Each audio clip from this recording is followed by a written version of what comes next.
very important. If you have any problem, don't just disappear. Okay, some people just disappear, come back after a few years saying, oh, I want to continue my program. Okay, so at that point, if you don't do anything a few years, that means you're out of CSUF system. So you have to reapply it. Okay, so if you have any problem, there are ways you can, if you have personal problems, family problems, whatever illness, then you can actually leave of absence. Okay, so then you can take a break, and then you can come back. Then you don't have to reapply. Okay. So, but if you just disappear, don't say anything, we don't know anything, we're not going to contact you. It's not a high school, right? So you guys know what to do. And if you let us know, we're trying to help as much as we can, Sandra and myself, or whoever the coordinator may be, so you can take a break and whatever problem you have, especially the grade problem. You have to have 3.0 in order to graduate B. So if if you're on probation or so, then we can also try to help you out as much as you can. Okay. We want you to succeed in this program, so that's our goal, right? So if just disappear from the program, you get WU, that means unauthorized withdrawal, which is it turns into F after one semester. So it's become F. Okay. Then once you get an F, it's very, very difficult to graduate. Remember, you have the 3.0 B average. Once you get one F, it's almost impossible. You get 10 courses to make it. So GPA again must be if you are 3.0 or less than 3.0, you go on probation. And if you have 3.0 two consecutive semesters, you're disqualified from the program. So that's not our mandate, but the university requires that. Office grad studies, they say if you're below 3.0, you're out. Okay, so if you have any problem at all, contact the advisor and faculty members. Okay, is there any question to MSE rules? So any questions so far? Number 5, MSE rules. More questions? Okay. All right. So let's talk about briefly online learning experience. Okay. Again, some of you have taken, how many have taken online courses before? Oh, okay, about half. How many of you have those? Okay, also. Okay. So those who've taken online course, probably you're aware of, you know how to do it. But for those of you who have not taken online course, probably it's important to know. And those of you who have taken online course also a good refresher how to succeed in online courses. Right? So first of all, online learning is very, very different from classroom setting, obviously. Okay. So there are advantages and disadvantages of online program. There are distinct differences. So some people say, oh, online program, I don't want to do it, but it is really not right. These days, I mean, a lot of universities do offer online program, even Ivy schools do offer online courses, so it's really important. The advantages are, the most important advantage probably is you can do it anywhere you want to, right? So you don't have to physically be here to take courses. So some of you are from Northern California, so you don't have to come down here, obviously. So you can take courses there.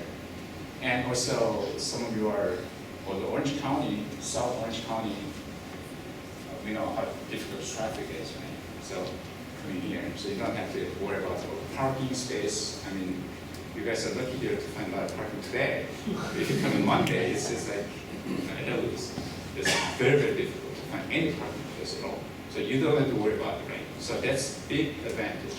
Also, some of you are working and you're traveling into foreign countries. You could go to Florida or whatever, Hawaii conferences. You're sitting in your beach, right? So, and then having a drink, and then you can still work.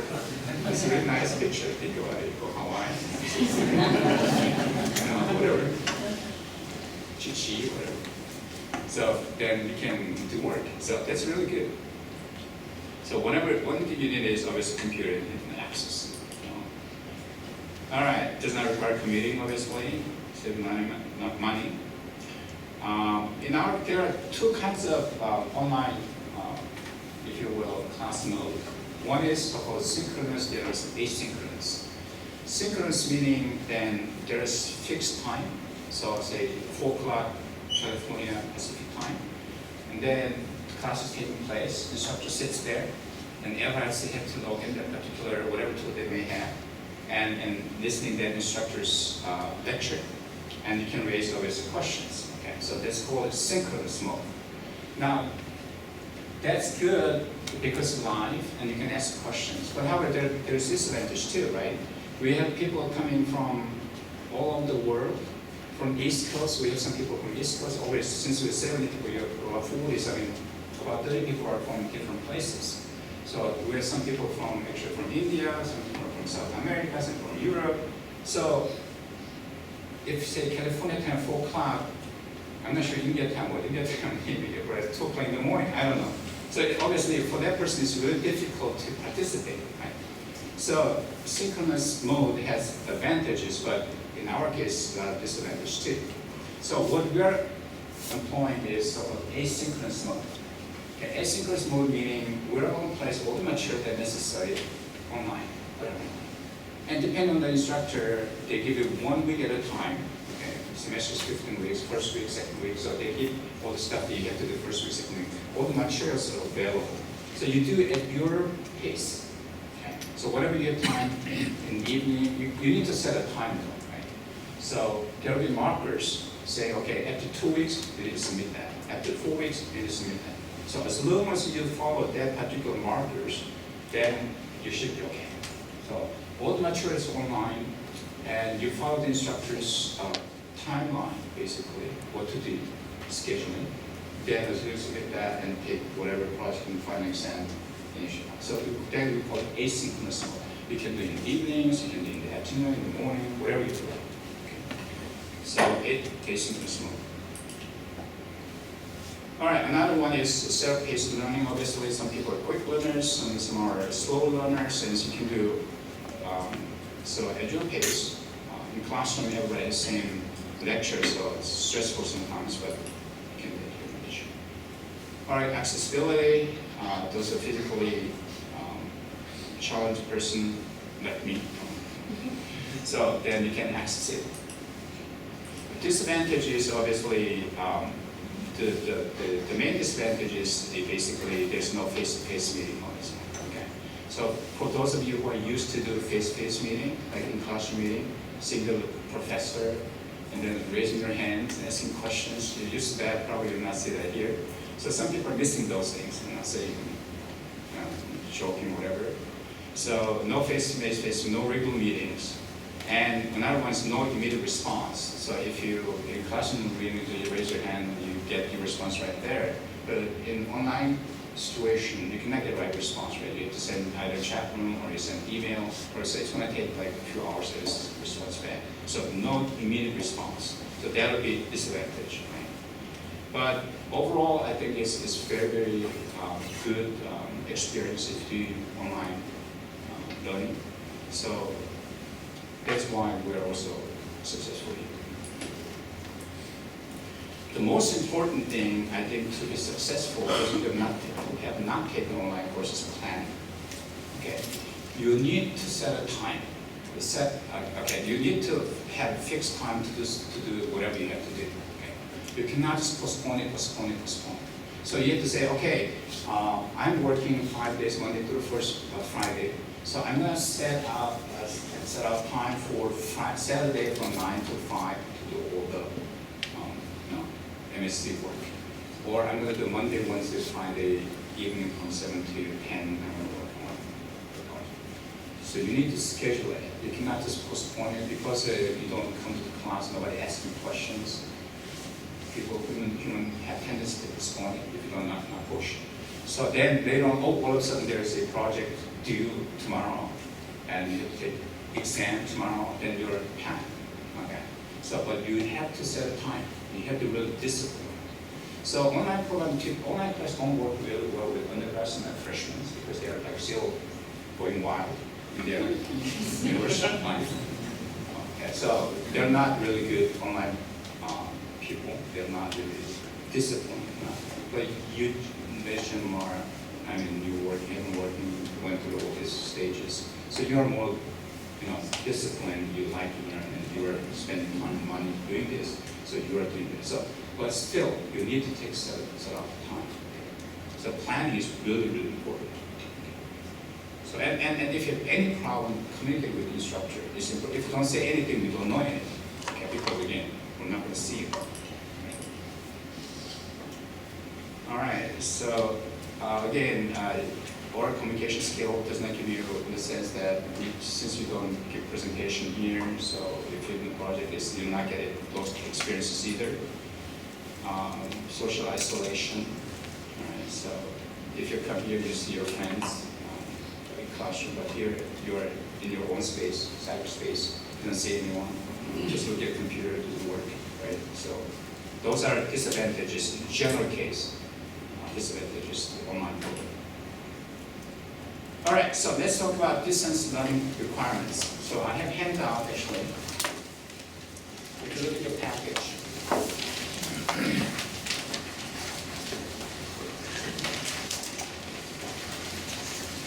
This is mandated by university. So distance learning requirement.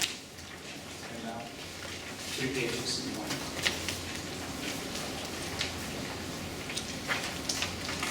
Okay, these are all obvious things, but we should remind you of these things. Okay, so especially online programs. And if you look at the last page, you need to actually sign this. I read and understand these are the requirements. They name signature. So we'll back the last page.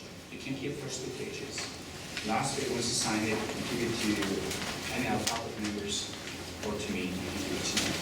So let's go briefly. Although again, you know all this, but just remind you.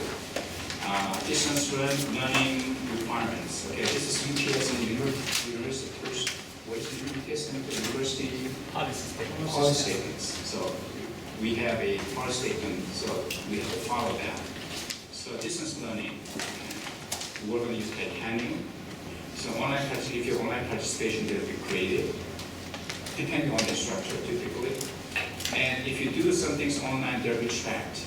Especially if you go to some titanium, the instructor has a way of tracking what you're doing.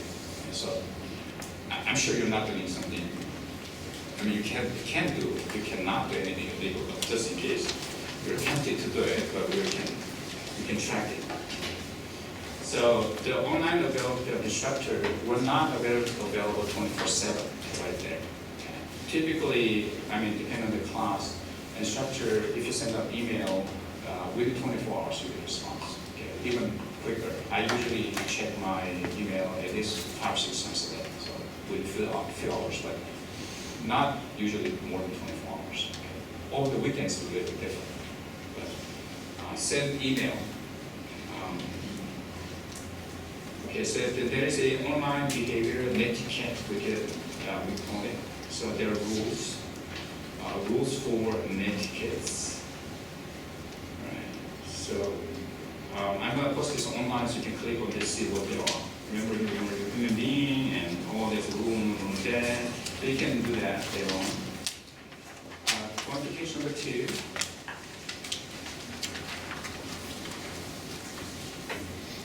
Technical support again, 278-7737. And if you cannot somehow submit your homework, which is due today, for example, and somehow your internet connection is not good, you're in a foreign country or whatever.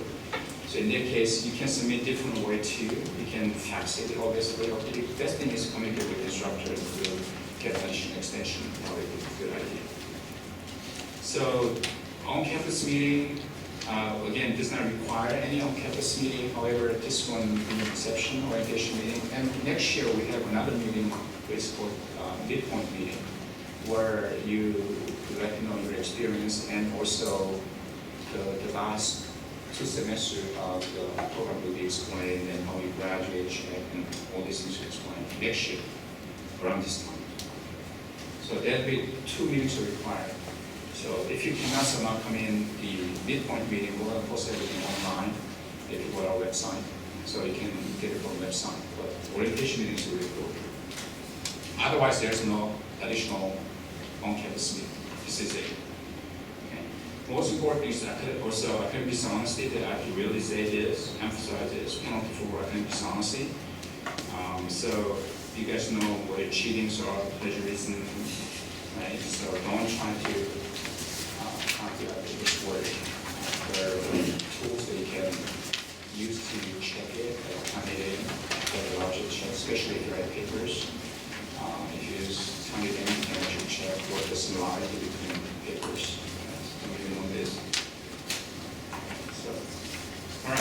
these are some things that we have to go through.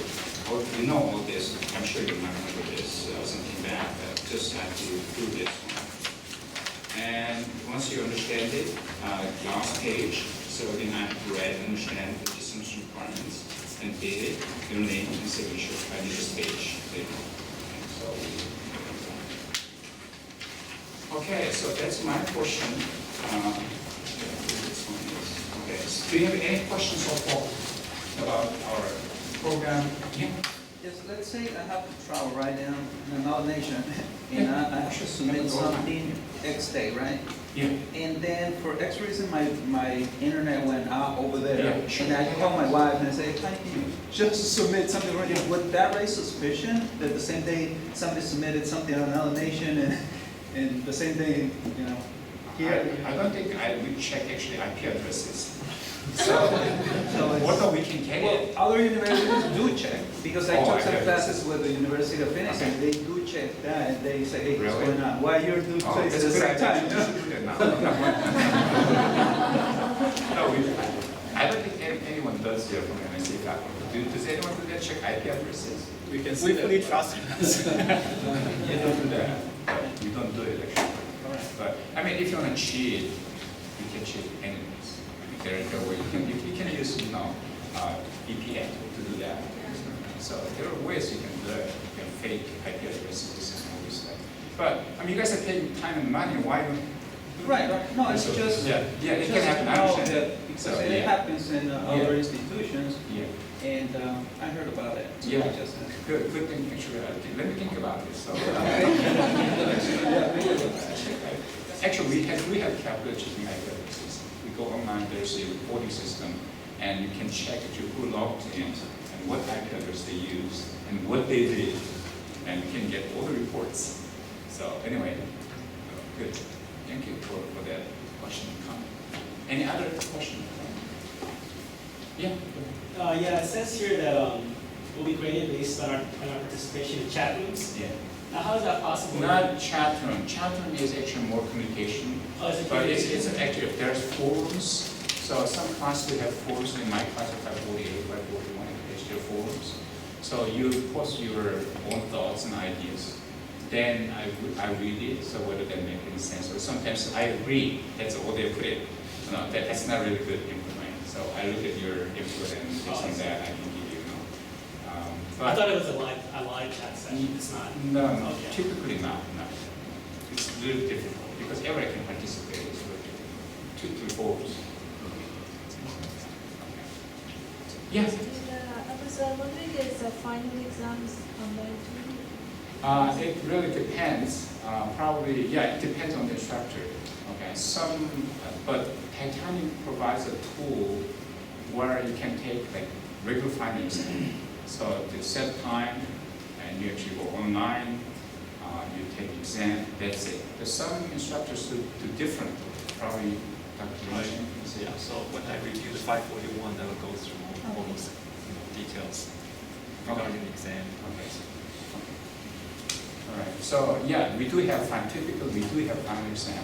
Always like take home final exam some courses because don't physically come here. But again, some courses you have to take finals on a certain date. You go online and just time it for your date, and once you submit it, that's it. Is it just one time final, or One- we have some? quiz? One time final. Typically there's one midterm and one final. Or some courses don't have midterm at all, just finals. So it depends on the instructor. There's not uniform. So we still have, I think, freedom for each professor. That's a different way. Any other question? Yeah. Typically, how many group projects every? Typically, depend on the course, obviously. It could be one topic goes throughout the semester. That's another. Some courses basically have different small segments of the projects, but typically they must be done by same group. You cannot change the groups from one task to another task. So you have to, once you set a group, you can typically take the entire semester whether it is one big project or with smaller segments, the basic our group, you cannot change groups unless there are always emergencies or different issues. Typically, let me go later. Do we have to take two courses in one semester? I mean, if there are any reason like due to the heavy workload in the company, we can't handle two courses at the same time in one semester. So can we take like just one? Yes, you could. Again, remember, but this is cohort program, so that means you'll not be graduating in 2018. So because if you, for example, again, say this semester you take 541, 544. Some reason while taking these two courses in the middle of semester, you say, oh, it's too heavy. And you could drop one of the courses. However, you have to make it up by something. Remember, but we're offering 541 every 2 years.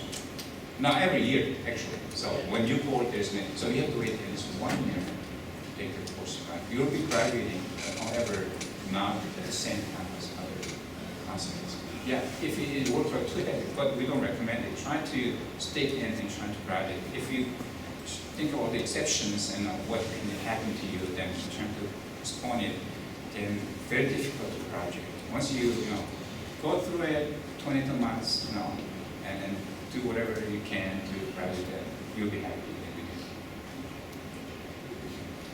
There was a question. Yeah. Similar question. Instead of taking the summer class next year, can I take it on 2018 and still graduate in 2018? Remember? Typically, no. They're not allowed to work and then. Yeah, you cannot do after your graduation take courses. There are certain rules for doing that. If you have like a number of courses remaining, one course or so, there are always exceptions you can do it. If you show the cause why you have to do that way. But in regular case, you will not. Then there will be exceptions that makes our program really difficult. But if there is a real reason why you're sick or you're a certain reason, I'm too busy probably is not a really good reason. But if you have like personal problems, whatever that, so you have to postpone it to next year. So then we'll look at that. You can provide a petition. It's going to be case by case. Yeah, case by case, definitely.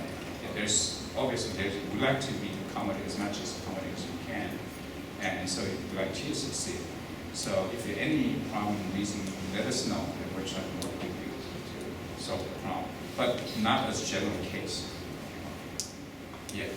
I have actually two questions. Since we are online, do we get any CSUF ID? Yes, you do. Okay. Yeah, So you can get it from library actually. From some of you, library should go. What is some? Okay, so yeah, you're a regular CSUF student. You have all the privileges and all the rights of. So so we have to apply for that? Yeah, you have to go to the library, Okay. and they actually take your picture. You get the student ID. They should be open to it. Okay. Yeah, you get your regular ID. It's your classical student. So my next question is Google Hangout could be an option for communicating with this? Some instructors do, yeah. There's a one-to-one chat. Yeah, we do hang out or group. Yeah, some instructors use it depending on if you don't want to show your picture actually. You don't want to show your face. Yeah, we're going to use. There's a Italian provides also a chat room.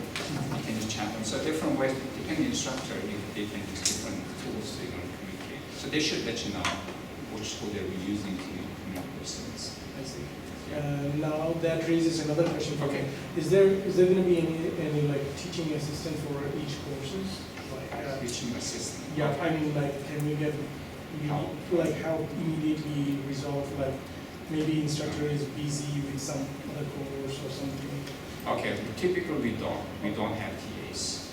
Or maybe like a moderator in the forum so that we can get easy access to the person. Actually, well, as far as the forums, you can subscribe to the forums so that you can get email. Yeah. You can subscribe to forums.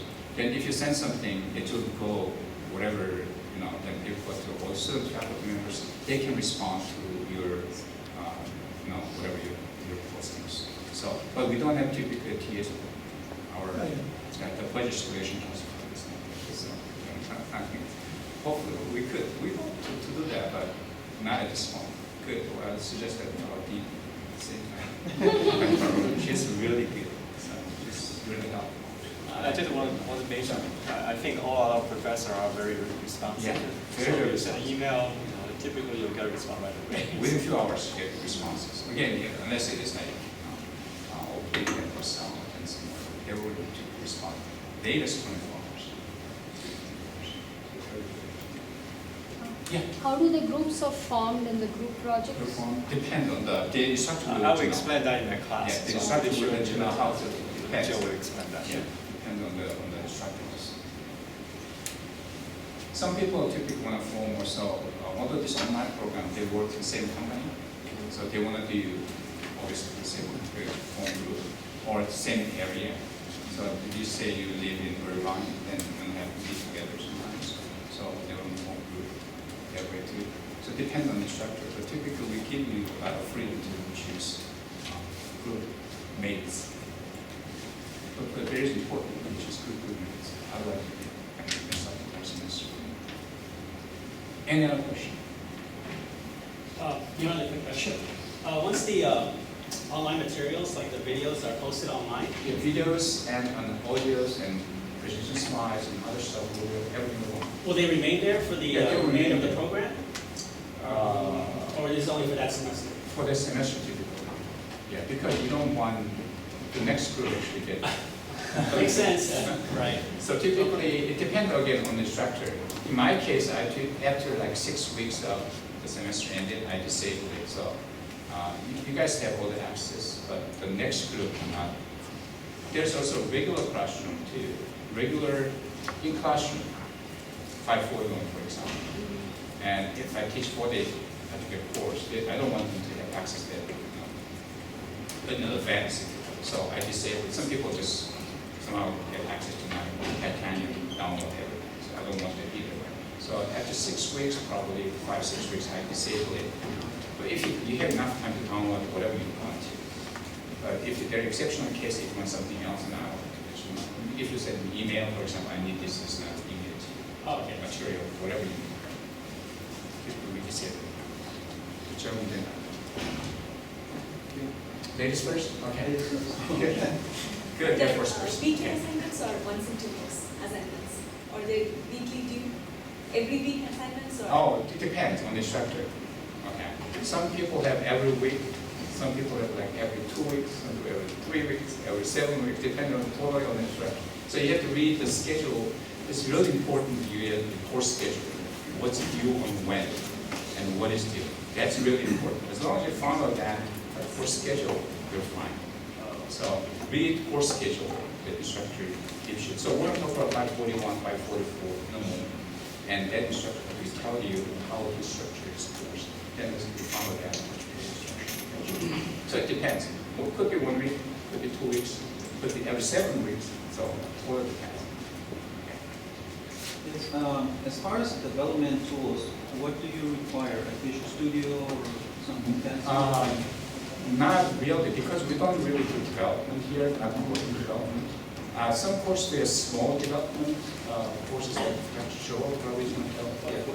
By 44, we have small development. He's going to talk a bit about that a little bit. But we don't require a uniform one that's complicated because not everybody can have that one. Although we have virtual lab now, we could use virtual lab, but typically we don't require a uniform tool to develop. No, not typically. We used to have a rational tool for drawing use cases, all this stuff. Now we can use different tools. We can use Visio to do that too. So, All right. Okay. but if there's a specific tool, they're really small, accessible, and the instructor will tell you exactly what it is. Yeah. If a person for any personal reason wishes to write the exam on a particular day, will you get a chance on the consecutive days or for a particular semester? So not regular. So it depends on the game instructor. Just tell you, for example, missing policy if you have to miss because of your illness. So there are policies that prescribes what to do in case you miss the exams.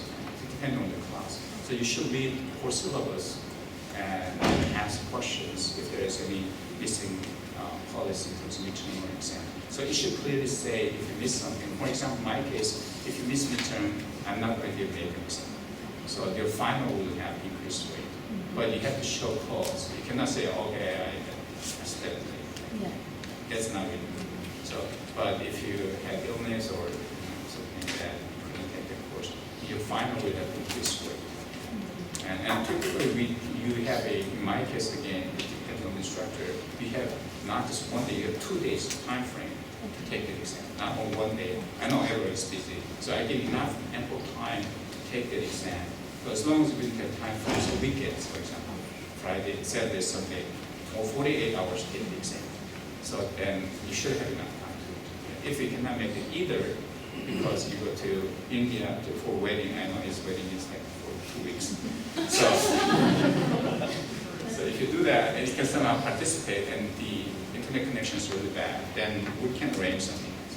But as long as you let us know what's happening, don't just stay there and just disappear. That's the worst thing you can do. Right? Let us know what the problem is. We try to help. I have a lot of things. Thanks. Another question, sorry. So for group projects, do you have any kind of common repository that you have to use? Because I'm saying this because if the group decides to go out and share their information outside, that could actually be against the policy of the university, like data outside of the university or something like that. Yeah, we have depository. The way again, individual faculty is going to have different way of doing it. Typically, you're going to use Titanium to submit your project. So there will be, we're creating, for example, a link. If you click on link, it will ask you for the file name that you want to submit or group of files. So then you submit it, that's the depository. So group can share their. You have to share before you submit it. Oh, I see. So you can use whatever tool you like, SharePoint, whatever you like to use.